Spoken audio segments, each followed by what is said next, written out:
Hey guys, Deslater Magic here, and it is officially Monday the 13th, which is even weirder than the typical Friday the 13th because Wizards got off their ass and actually did something about some formats by banning some things. I know, they never do that anymore. I mean, if you look at the number of bans on a graph for the last 6 years, it's been going up, but let's just say these don't land on time. Now with that said, in Historic, they did move Agent of Treachery, Winota, and Fires of Invention from suspended to banned. Because of course they did. Why would they ever bring those back? But then again, I said that about Field of the Dead and they brought it back. Nobody needs a non-interactable card that basically can't be removed from play that brings out unlimited zombies that survive board wipes. You can't do that. Well, the card survives board wipes. That's not fun. It's a terrible card. The benefit to bringing it back is nothing. I think they're a bunch of idiots for bringing it back. But that was last ban announcement, or whatever, 2 ago, I don't know. So in addition to those being permanently banned, obviously, we've got Nexus of Fate finally banned from Historic. Finally. Holy crap, that took them long enough. They went full Hogak on this one. I mean, they didn't just go full Hogak where they're completely in denial about what the problem is. They went full Aetherworks Marvel Hogak, there was a third one and I don't remember what it was. Well, anyway, that piece of garbage is gone. Then we got Burning Tree Emissary. That came out of nowhere. That just moved to suspended, which means banned. They are not going to bring it back. This is just to ease stupid whiny net deckers that just lost their abusive, horribly overpowered deck like Winota. Some hope that, maybe they'll change their mind. No, if you play Winota, especially with Agent of Treachery, you're an asshole. You deserve to lose your deck. You never should have played it in the first place. You should have seen the ban coming, and if you thought suspended maybe they'll bring that toxic deck back, you are delusional. So yeah, this whole suspended thing is complete and utter bullshit, and they just brought Field of the Dead back, I assume, to make it look like, maybe cards in the future might be unsuspended, which, no. I guess there is room for them to ban the wrong card, like when they banned Emrakul instead of Aetherworks Marvel, and then I guess if it was a suspension, they would unsuspend Emrakul. So I guess it's padding for them to make the wrong decision, the wrong ban decision, and then correct it later. That's basically its use in my opinion. So they wrote a short novel about this one. They say, we currently have 3 cards suspended. I just said what they are. As with all suspension, we've been carefully monitoring it. I'm going to skip this sentence because there's a typo in it. That's right, they couldn't be bothered to check the second sentence in the article. The cards will get more problematic over time. Duh, they interact with everything. We all know this. In all the stats and numbers, getting rid of them had a positive effect, so they have no reason to bring them back. That's basically the summary of what they said. Now on to Nexus Evade. Over the last month, decks using Nexus Evade have risen dramatically in terms of the metagame share, and it is now Historic's most played deck.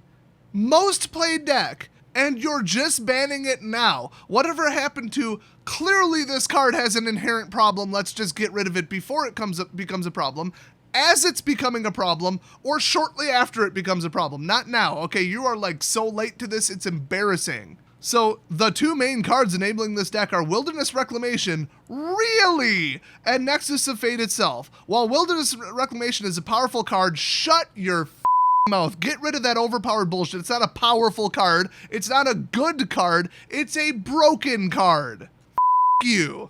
Anyway, we are not seeing it appear in problematic decks in Historic aside from this one. Bullshit, you aren't! It's in problematic decks in Standard. Historic is just Standard with more gasoline poured on the dumpster fire. Bullshit, you are not seeing Wilderness Reclamation in problematic decks that have too high of a win condition. That is absolutely 100% a lie. Anyway, this deck also runs multiple ways to accelerate the early cast of Nexus of Fate. Yeah, the card is a self-contained infinite combo. What the hell did you think people would do? Have you fired the person who designed and approved this yet? Because that's the real problem. This ain't the first card to be banned lately. In fact, I think in the last 2 years, it's hit somewhere between 30 and 50 cards banned if you consider all formats. Might even be 60 at this point. So then they say, finally, Wilderness Reclamation acts primarily to give players access to a wider array of lines of play. What does that even mean? This is such corporate speak bullshit. It gives people too much mana and then they do some abusive bullshit at instant speed. There, I wrote the sentence for you. Can you erase it and put in mine instead? Shocker, we've known in Modern for about 10 years, let's see, when was it invented? Yeah, right around then, that giving people too much mana too quickly doesn't work. The whole entire game runs on lands, land draw percentages, and mana per turn. That's the fundamental basis of the game. So if you can't figure out that giving people all of their mana back at the end of turn might be a little up, then you shouldn't be designing cards or making these decisions or working at Wizards of the Coast. By the way, what they fully actually wrote here is, finally, Wilderness Reclamation acts primarily to give players access to a wider array of lines of play, while Nexus of Fate acts to prevent the opponent from playing at all. I'm not kidding, that's what they wrote. From both a long-term health and gameplay standpoint, we feel Nexus Evade is the better card to act on here. Wrong, you should have gotten rid of both of them. And banned Wilderness Reclamation from Standard. Nexus Evade is a card, really they're going to keep talking about this? It's in the next paragraph too. What the hell, what does this even say? It's a card we've been watching closely for a long time in Historic. While it is very powerful, there's that phrase again, we had hoped that traditional Historic would be a place where it could remain a balanced option for its fans. It has fans? You should identify those people and ban them from social media if they praise that card, and then find out where they play, what their account name is, and ban them from that too. I like not letting my opponent play at all and taking infinite turns. Well, f*** you, you don't belong in our community. Get the f*** out. These are the people that they listen to. These are the pro players and the, like, absolute I only care about power and winning douchebags that Wizards of the Coast listens to make these decisions. So anyway, they say, yeah, blah, blah, blah, balanced option, blah, blah, blah, whatever, shut up. While this held true for a long time, bullshit, with the deck showing strong but within bounds play and win rates, where's fun? Where's enjoyable gameplay? Where's their opponent's opinion of the card? Where's anything other than what you just said? You know, all the other important factors to consider. Anyway, they say, with all the bullshit we just spewed out that's not true at all, it has now risen to a level where it is starving out other options and warping the format around itself. Yeah, it's the #1 played deck in the world in Historic. You let it get out of control because you thought anything was okay with that card. You're wrong. I can't believe it took you this long to figure it out. The next paragraph, Nexus of Fate is much like the cards discussed above. Yeah, you were discussing Nexus of Fate above. It's literally the card you were discussing above, where its power will only grow as the Historic card pool expands. And like them, we do not feel that it is likely that the meta will soon reach a place where sufficient answers exist to make this deck a balanced, fun option for players. Holy shit, they used the word fun. I was under the impression they didn't know what the hell that was. They only care about balance and numbers and share and whatever. Nobody wants to play against this bullshit. People want to play the game and have fun while doing it. And that is the anti-fun card. It might as well be called no fun allowed. And then the flavor text is, and also my opponent doesn't get to play their deck or the game of Magic at all because they're going to watch me play because f*** you. While we have generally acted to first suspend cards, oh, that's right, they didn't suspend this. They went straight to ban. Oh my God, I just realized that. Anyway, to test the impact, this is not a hard rule. Really? Well, you got a lot of catch-up to do, and this would never be okay to re-release, so...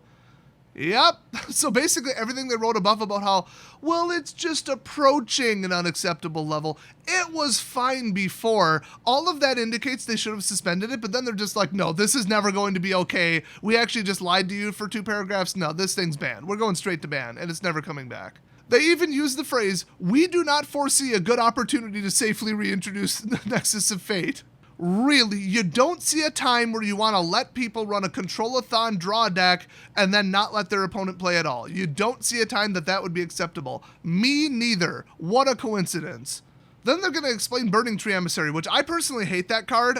It was out when I was first starting playing, and I had so many people chain 2 to 3 of them together and just have this early game just bomb because back then that was considered powerful and a little tiny army of 2/2s. I mean, plus, you know, Elf Tribal, I think, was a thing back then, so it was pretty bad. So they say the other deck that has been a powerhouse in Historic is Gruel Agro. Now, I know, for a fact, some of you just said, what's Gruel again? I forgot. That's why they need to stop using these stupid terms. If I say Christmas deck, how many of you know what colors I'm talking about? 100% of you. Fantastic. So anyway, the other deck that's been a long powerhouse is Historic Christmas Agro. And no, it's not aggro. I'm not British. It's agro. But it's aggressive. Well, then it should be aggro, shouldn't it? I mean, if we're doing the American version, the word agro is pronounced agro. Get over it. Anyway, while it has often been the most played deck, until Nexus ruined the format, the separation between it and the other top decks has widened significantly in the last month. Christmas and Nexus are each now played more than 3 times as much as their closest competition in the best of 3. Holy shit. I was going to say for every 1 person not running that broken shit, there's 6 more people running it, but that's not true because you have to consider the other decks, of which I don't have the numbers for.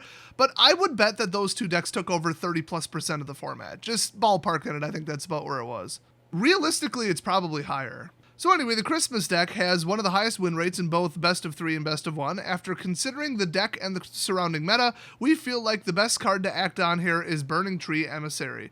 While the explosive starts it enables are a factor in the deck's rise, its removal should leave the deck with ample power to remain competitive, just at a more balanced level with other aggressive options.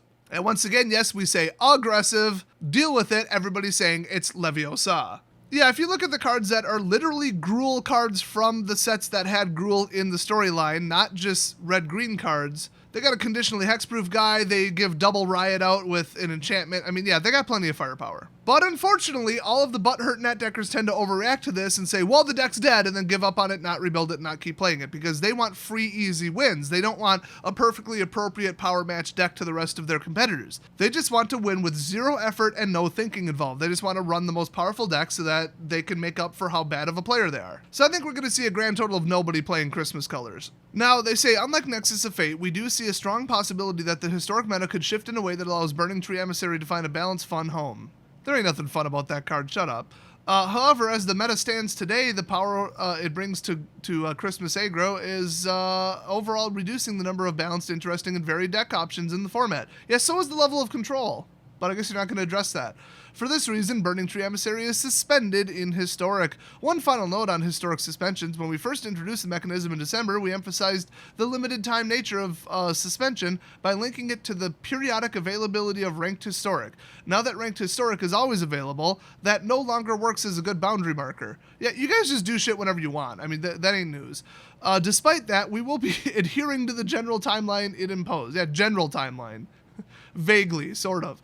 And any suspension will be resolved via unsuspending or banning the affected cards within roughly the same 2 to 3 month span. Yeah, roughly. We will always act more quickly when we feel the data is clear. So in other words, we're going to try to stick to it vaguely, but also we're not going to stick to it at all, and we're going to do it whenever it seems appropriate. Which, duh. But this will act as an outer bound. Suspension is a temporary measure to ensure the balance changes are playing out well. If you're gonna like ban something and then look at it and say, is Historic in a healthy place right now? The answer is always going to be no until you ban about 50 more cards, so good luck with that. But anyway, they say it will not be used for any long-term action. Cool. That's what we need. Oh, the timer's ticking. Time's up. It's been 2 to 3 months. We have to make a knee-jerk reaction based on not enough information. I don't know. Unban it. Yeah, that'll go well. So let's move on to Pioneer, where they have unbanned Oath of Nissa. What? The value of getting rid of a card like that is cool. They powered down the decks. Everything's cool now, whatever. The value of bringing back one card when there are, I think, about 4,000, 5,000 cards to choose from? Nothing. Non-existent. There is no benefit for bringing back a card that was previously banned. None whatsoever. You add, like, 1 or 2 deck archetypes back when there's probably 100 that you could be playing. The impact on deck diversity looks like a rounding error. There is no benefit whatsoever. There is all risk. Any card that has ever been banned should remain banned forever. It's that simple. There is no logical reason, no benefit at all to ever bring back a card that was banned. All you do is add a mountain of risk that it might become problematic again. It makes Wizards look like a bunch of idiots, which so does everything else they do, but it makes it look like they made the wrong decision in the first place. And then, oh, you add like 1 deck to the pool of 100 different decks that people are playing. Well, isn't that great? It's safer just to say, you know what, people are used to not playing with the card, let's just leave it. Nobody's going to care if we leave it banned forever. Nobody's just waiting for Oath of Nissa to come back. It's such a boring, stupid, do-nothing card. All it does is ramp shit too early. It lets a deck just jump out on turn 1, and that should never be allowed. It's that simple. So I don't agree with this at all. That said, let's read their bullshit justification for this. Since the launch of Pioneer late last year, we've seen significant changes in the metagame. Early in Pioneer's launch window, various green ramp decks were among the most popular and successful archetypes. Then we fixed it by getting rid of Oath of Nissa. Now we decided it's time to destroy it again. I'm paraphrasing, of course. Since that time, other cards used by green ramp decks have been banned, including Once Upon a Time, Veil of Summer, which isn't a ramp card, Oko Thief of Crowns, which isn't a ramp card. In addition, the release of new sets has added power to the other archetypes and generally expanded possibilities for deck building. Cool! Why don't you leave Oath of Nissa banned so that we don't get back to the place we were at before and ruin all of that progress made by the new sets? Nope, they're going to risk it for absolutely no benefit or gain whatsoever in any way. The metagame is now in a place where we feel that unbanning Oath of Nissa is a reasonable step to take as far as adding some power back to Nykthos Shrine to Nyx ramp decks. I mean, you guys know I love a good Nykthos deck. Devotion is my jam, but honestly, green? Really? I mean, Karametra's Acolyte is a cool card, but, white or blue are really where you want to go for Devotion, just saying. Anyway, I don't think that adding one Devotion on turn 1 is going to help Nykthos Shrine to Nyx. Just another lie from Wizards. Anyway, we are otherwise generally happy with the shape of the metagame in Pioneer. You shouldn't be, I heard it's awful. The last time they held a competitive Pioneer event in at least England, they had the worst attendance I've ever seen. I think it was under 100 people, if I'm not mistaken. They claim the most played decks have strengths and weaknesses against each other, which is actually really bad, because then it's, oh, who did I get matched up against? Cool, rock, paper, scissors, my deck has a natural advantage over them, I win. Might as well not even shuffle the cards draw and play, because I'm going to beat them because my deck has a strength over them. I mean, I hate Swiss Army Do-It-All decks, but I also hate, oh, you're playing tokens and I'm playing board wipe wide removal sweepers. Well, I guess you lost. Might as well not even play the damn game. That is not a good thing for casual play. That's not a good thing for competitive play at all.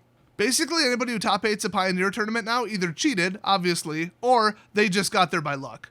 Oh, I just got matched up against enough people that had a natural weakness in their deck against mine. Cool, go me. Next up, let's move on to, Modern. I think I misread that before and thought they didn't do anything to Modern. Well, unsurprisingly, they banned Arkham's Astrolabe. Who the actual tap dancing didn't see that coming? Everybody. Every single human being on the planet. We're talking people who don't even know what Magic the Gathering is. You could go to some freaking rainforest in Brazil where they don't even know what electricity is and ask them, do you think they're going to ban Arkham's Astrolabe? And they'd say, absolutely, 100%. The community, after the last ban announcement, was so far up Wizards' ass about this card, I'm surprised they didn't emergency ban it the next day like they've actually done. I think it was 2 days gap. Was that Marvel? I don't remember what card it was. I just remember them doing it. No, it was the Saheeli combo, I'm pretty sure. They didn't ban it. For 2 days, people absolutely lost their shit, and the Wizards was like, okay, we have to do something. So you might look at the card and say, well, yeah, I could see how that would be totally broken, but, I mean, it's a snow card. Who the hell's running snow? I'll let them explain it. Over the past several months of the Modern's metagame, we have seen a rise in popularity and win rate of multicolor decks using Arkham's Astrolabe, with some variants approaching 55% non-mirror match win rate. 55% is their limit. They've stated it multiple times. Remember, Fires of Invention at one point at one tournament hit a 72% win rate. But they purposely didn't ban it for, 6, 9, 12 months? I don't remember, because it was in one of their stupid buy a net deck products. What are they even called? I actually don't remember, but it was one of the 4 net decks that they sold you. So as a result, Arkham's Astrolabe has been one of the most played cards in Modern. Yes, everybody saw where it was going. They saw it rise, except Wizards, and they're like, this needs to be addressed immediately. But Wizards is like, well, let's wait and see. Okay, now it's completely ruined the format. Now we're going to do something about it. Now that we've lost players, people have given up, they've sold their decks, they've stopped going to tournaments, they've stopped on MTGO. Now we're going to do something about it, now that the damage is already done. Now that the absolute maximum number of people have bought an Arkham's Astrolabe deck and are playing and winning with it, now we're going to pull the rug out from under all of them. We were waiting for it to have the most devastating impact possible. That's these dumbasses' strategy. So I hope all you net decking douchebags enjoyed losing your money by building this on MTGO. You deserve it for 1, using MTGO, and 2, using this card in this deck. So they actually say, while there's nothing intrinsically bad about multicolored good stuff decks having a place in the metagame, wrong. Their power and flexibility is usually counterbalanced by making concessions in their mana bases, wrong. Often through lands that enter the battlefield tapped, cost life, or involve some other deck building restrictions. Partially right, but it doesn't slow them down enough. Arkham's Astrolabe makes this trade-off come at too low of a cost, as 1 Arkham's Astrolabe can often mean excellent mana for the rest of the game, without costing a card. In addition, Astrolabe leads to other synergy by virtue of being a cheap artifact permanent, and it can be blinked or recurred for card advantage.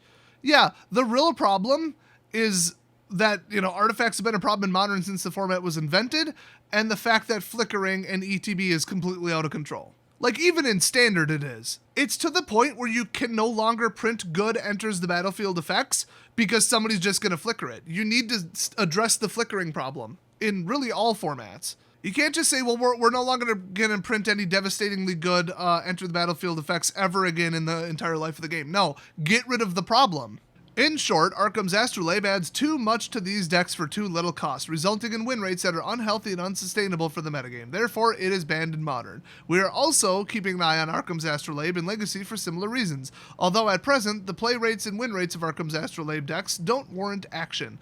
We're aware of concerns among the Legacy community on this point, but we're not going to listen to you. Even though you, the community and the players, have consistently proven that you can read the future of the metagame and where it's going, what direction it's pointed, way better than we can. I'm paraphrasing, by the way. Blah, blah, blah, blah, blah. We want to be consistent with our philosophy of only resorting to bans when a card or deck reaches problematic win rates that can't be solved by natural metagame forces. Well, it can't. I mean, look at what it did to Modern. Legacy is just worse. What they literally just said there is we're going to wait until it becomes a disaster. We're not going to, see exactly where it's pointing. Like, if a car is speeding out of control with a chimpanzee that escaped the zoo behind the wheel and it's going 100 miles an hour down the freeway, that's not a problem. It's only a problem when it crashes, because then they have proof that it was a problem. Unfortunately, the car at that point already crashed into a school bus full of nuns and killed them all. If that isn't the perfect metaphor for how late they make these ban decisions, I don't know what else is.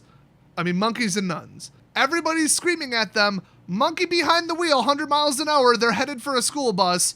That looks like a problem to us. I don't see anything else happening than that. And Wizards is like, well, let's wait and see. Oh yeah, it's a giant flaming dumpster fire with nuns flying everywhere. Okay, now we're going to do something about it. Now that the maximum amount of damage possible has been done, now we're going to pull the plug on it. That makes sense. Now, I don't like them making, knee-jerk early reactions. They've done this before a couple times, and it was disastrously stupid and ignorant. But the entire community, the second they heard the ban announcement, was like, well, why the hell did you do this?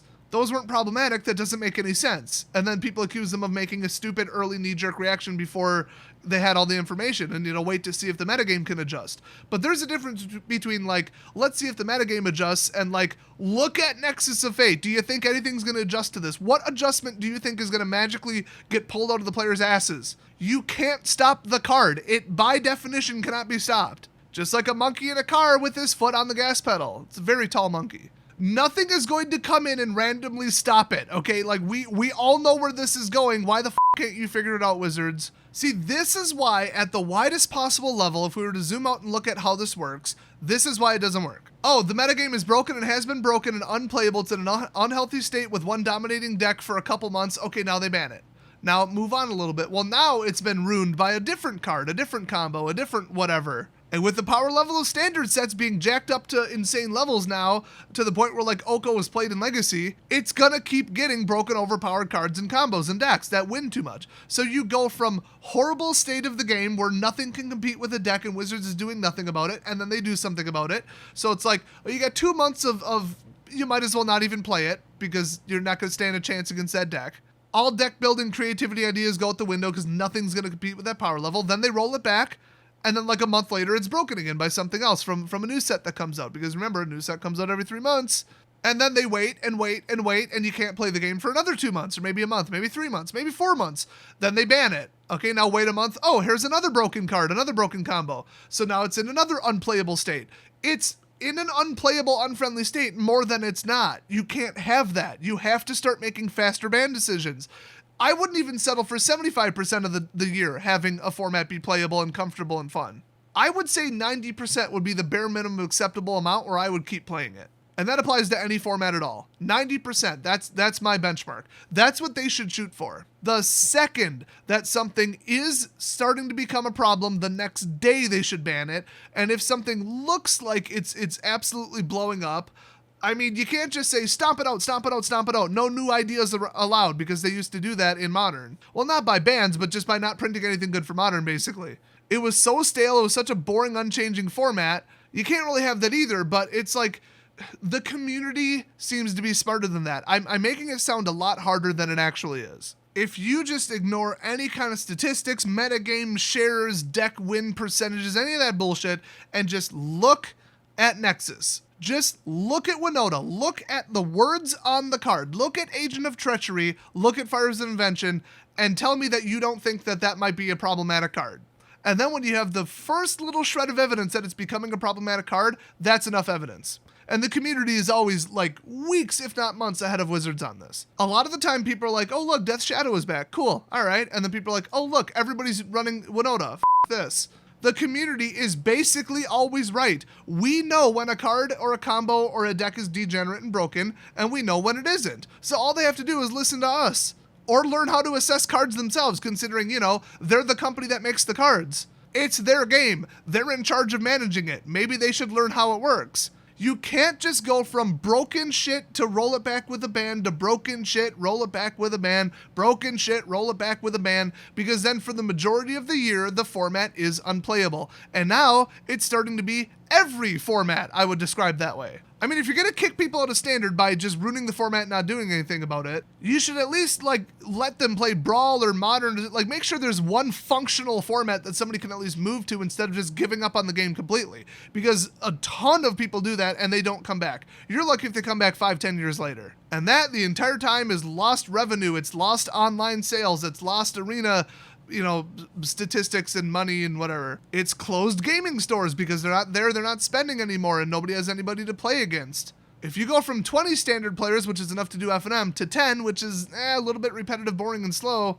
actually too fast, not enough rounds, I meant to say. Well, there it goes. Just everybody stops showing up and it just collapses. And then nobody buys cards, nobody builds decks, and people who even want to play the format are forced out. For all of these reasons, they have to do a better job of fixing formats. They cannot be allowed to be out of commission for the majority of the year or even a good portion of the year. That is not acceptable. That's why I and everybody else in the community who has their head screwed on straight says they took too long to address this, and this. Every single ban announcement, because they're right. So let's move on to Pauper, where they have banned Expedition Map and Mystic Sanctuary. I mean, Expedition Map, I'm not surprised. Mystic Sanctuary, I am a little surprised about. I mean, it ruins your next draw. We all know that bringing instants and sorceries back from the graveyard has been a little bit problematic historically, but it's Pauper. How good did the spells get, So I'll be interested in what they say about that. I mean, I don't play Pauper, but Expedition Map, yeah, get rid of that bullshit. So from what I've heard, like I said, I don't play it. Pauper was in a pretty good condition after they got rid of Gush, Gitaxian Probe, and Daze. All of three were absolute, complete ass cancer on the format. But they did say that when they made that decision that getting rid of Blue Tempo might create a problem with Tron decks because basically they're too chicken shit to ban Tron. Really, you're scared that when you take the most overpowered broken shit deck and do something about it, that the second most ridiculous shit deck might take over. Really? Can you cite precedent on that? Because I probably have 30 examples of that happening. So what the solution was ban Tron. Nobody even likes Tron in Modern anymore. Thank God nobody plays it. But everybody still wants it banned because it's nobody plays it, but it's Tron. Tron. Everybody hates Tron. It should be banned just based on community hate and how unfun and boring the deck is. So anyway, while we didn't immediately see a problematic metagame shift in that direction, Tron decks have remained steadily popular and strong, sometimes nearing 25% of the field among top finishing decks in Magic Online Pauper tournaments. So you didn't see it become a problem, but the whole time that you didn't see it become a problem, it became a problem. But Wizards is really talking out both sides of their ass right now. I'm pretty sure that's the saying. This trend that we totally didn't ever see coming, in combination with community feedback that we usually don't listen to, I'm paraphrasing by the way, has prompted us to take a look at the role of Tron decks in the Pauper metagame. Yeah, Tron never should have been in the format in the first place. While it can be a good thing for metagame diversity to have an archetype that plays differently from many other strategies, not that different. That's like Dredge. You don't want to get that different. You want to actually be playing Magic the Gathering, not some other made-up game where you don't care about your library, the graveyard, or mana. We are seeing some negative effects in terms of repetitive gameplay. Really? Recursive play patterns. Really? And lock states. Really? I'm not surprised that they see it. I'm surprised that they give a shit. So this puts pressure on other decks to be able to deal with such game states or else race the Tron decks, and generally restricts viable deck building space. Once again, I'm shocked that they give a shit about deck building or creativity or ideas or new decks coming to the format. They usually just completely and utterly ignore that. I guess they just figured out just now, like today, that it's a deck building game. Anyway, therefore, we're taking the steps of banning Expedition Map in order to reduce the consistency and popularity of Tron decks in the metagame. Yeah, the problem in every format with Expedition Map was that it goes to get Tron lands. That ain't news. Second, multiple archetypes have recently adopted Mystic Sanctuary as another means of creating repetitive loops or lockout states. I knew somebody was yo-yoing it. That had to be it. I knew it. going to get an instant or sorcery and then dropping it not into your hand, but like basically next turn into your hand and you have to skip your draw because it puts it on top of your library is not powerful. It's not even good. It's like borderline unplayable, but doing it over and over and over, okay. So they say, while decks often only play a couple copies of Mystic Sanctuary, it is proving to be another key contributor of negative pressure in the metagame by enabling endgame loops. So we thought to ourselves, when will the loops be ready, brother? Just kidding. Wizards of the Coast doesn't do humor or memes. They don't even know what those are. They only know sadness, pain, and suffering. Oh, and racism, because they apparently don't hire black people. But as a card that's likely to continue causing problems down the road, we're choosing to also ban Mystic Sanctuary and Pauper. Well, thank God. Both of these are, by the way, a little step down. I think the decks are probably still playable, which in the Sanctuary's case is unfortunate. Those decks should be completely eliminated from being any kind of playable possibility, not just weakened a little bit. But Expedition Map, I mean, all they did was slow down Tron a little bit. They made it a little bit less consistent. You know, your deck might kind of not work 10% of the time now or whatever. You can still play the damn deck. They didn't really do anything to the card's power levels or like any way that the deck normally works. They just slowed it down in consistency and in turns a little tiny bit. That is what they tend to do. They won't target like, what's the problem card? Cool, get rid of the problem card. I wish they would do it more often, but sometimes they're just like, well, we want this deck to remain playable, which for a Control-a-thon Lockout State and Tron, you know, both of those decks. They should not be at all in the game. But for like the Christmas decks before that, they were saying, yeah, just take out one card, just make it a little bit weaker. Because if it's winning more than 55% of the games, and then you take out one of its weaker, like kind of who cares cards that just makes it a little bit too fast, but leave the deck playable, it might have a 51% edge. Still perfectly playable. You didn't just like eliminate the deck and you know, everybody wasted their money and the deck's unplayable. But I mean, sometimes like you ban Winota, there goes the Winota deck. The rest of the deck, I mean, there is no deck outside of Winota. It's a Winota deck. It's just the card was a disastrously overpowered mess. You have to pull the plug on it. There's no other option. I mean, what are you going to do? Ban 6 humans and 12 non-humans? Like, that wouldn't even do it. Free casting is the problem. Winota is the problem. Making them indestructible. That's the problem. Making them have pseudo-haste. That's the problem. The problem is Winota. There's no two ways around it. Bye-bye, bitch. I mean, that's just, it is what it is. So that's the last of it, right? Wrong. They have a paragraph titled, A Note on Standard. Here we go. After careful review of the metagame, we're choosing not to make any changes to Standard. Well, then you are f***ing idiots. They are lying to your face. Standard is unplayable. Everybody hates it. Actual hard numbers that have been tracked by third parties say that Arena is 50%, 60% of the players gone. Nobody wants to play this overpowered, control-oriented shit show, okay? It is a disaster zone. For them to look at it and say we're not going to make any changes, they are lying to you. So let me correct what they actually meant to say here, in my opinion. After looking at the standard rotation calendar, we're choosing not to make any changes at this time. Because whiny little oversensitive, entitled net decking always whine and scream and give us a bad name and drag us through the mud online every time we ban their favorite broken deck, so we're just not going to do it for 3 months because it, there's nothing we could ban that would fix Standard right now.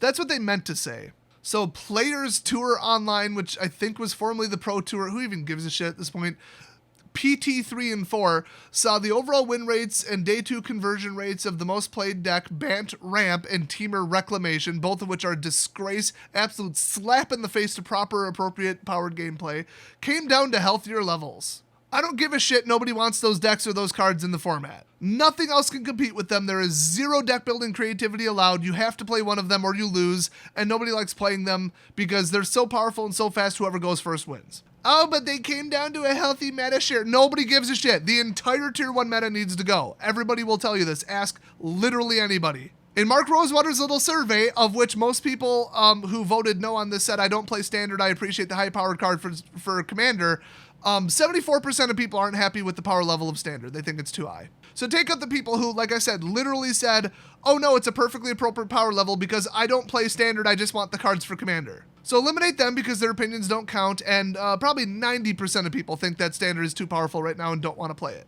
So, oh, look at the diversity in the share among the Tier 1. F*** you, get rid of all of Tier 1. It's that simple. They are very aware of the numbers. They are very aware of you know, customer sentiment on their star product, and they're looking at what it would take to fix it, and they're just like, screw it. 3 months of just who gives a shit. We're just going to let this solve itself with rotation. There's nothing we can do at this point. That's what they're actually thinking. All this bullshit lies and justification that they're trying to throw out here, 100% bullshit, and they know it. I suspect, in my opinion. I'm never going to read the rest of this. All these justifications are bullshit, and I'm not going to help spread their lies. So they say, while we agree with concerns that growth spiral ramp decks, aka the entire tier 1 meta basically, that isn't Rakdos, in aggregate have recently represented a larger than ideal portion of the metagame, we do not see different archetypes within that larger category behaving differently in terms of strength, weaknesses, and roles in the metagame. But still no other decks can compete with them, so that's irrelevant. They're basically saying each of the decks is just different enough and they all have their own distinct weaknesses that nobody can take advantage of and they still win. So it's all good. Like, where do they get this logic from? It's not even logic, it's just lies. Then they say this cannot possibly be true, with signs of the metagame shifting away from ramp in recent weeks. No way in hell is that true. The release of Core Set 2021 and Standard with rotation coming in the fall, there we go, finally one true statement, we've decided to allow the metagame to continue its natural evolution into overpowered, unbearable shit that nobody wants to tolerate. Great idea. I guess you want to lose 75% of your customers instead of just half. Look at any third-party plugin or like overlay program or whatever that runs on Arena, which I don't recommend anybody run any of them, by the way. They're borderline cheating and definite, like, maybe spyware. Or worse. But anyway, look at their public statistics on Arena. You can look it up yourself. They barely have any players left anymore. And Arena equals Standard. Not hard to put 2 and 2 together. So all their bullshit justifications just basically say they're not going to fix it in the next couple months either. They kind of leave it open like, oh, well, maybe if it doesn't shift, maybe if, Simic Ramp kind of continues to take off, maybe we'll take a step. But, like, everything they said in this entire 2 sections here are lies. So I really don't think they're going to step in and fix anything at the last second, like 8 F&Ms away from, rotation, which that's not even a good way to measure it. They've suspended all in-store play in the continent that I give a shit about. And, the one where most of their customers are. So yeah, I wouldn't recommend even touching Standard or anything that even resembles Standard until rotation. And even then, just look at the toxic cards we're still going to have to deal with. They're going to have to take drastic ban action multiple times as soon as rotation happens. If they don't, Standard is going to go right back to being an absolute shit show. And hopefully they're in the process of powering down the next couple Standard sets, which is going to kill their sales. I mean, there's no two ways about it. It's going to ruin their sales, but what can you do? So, I mean, oh boy, ban announcement. Yay, Des always wants everything banned. Yeah, because I know the game better than Wizards. I've proven it. Shut up if you think I'm wrong. You're stupid. You're just showing your ignorance. So I should be happy that they banned a bunch of shit, right? No. Why would I be? All of these show up too late, and also they're formats I don't care about or play or know that much about. But any bans are moving in the right direction, right?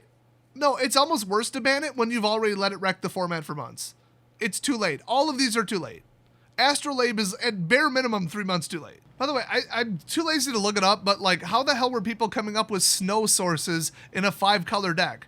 That doesn't seem possible considering you don't usually run basic lands in a 5-color deck. That's not an appropriate level of fixing. So anyway, thanks again, Wizards, for not fixing the only format that anybody gives a shit about or plays. I hope you all get fired. Hashtag fire Mark Rosewater and Aaron Forsyth. I'll see you guys next video.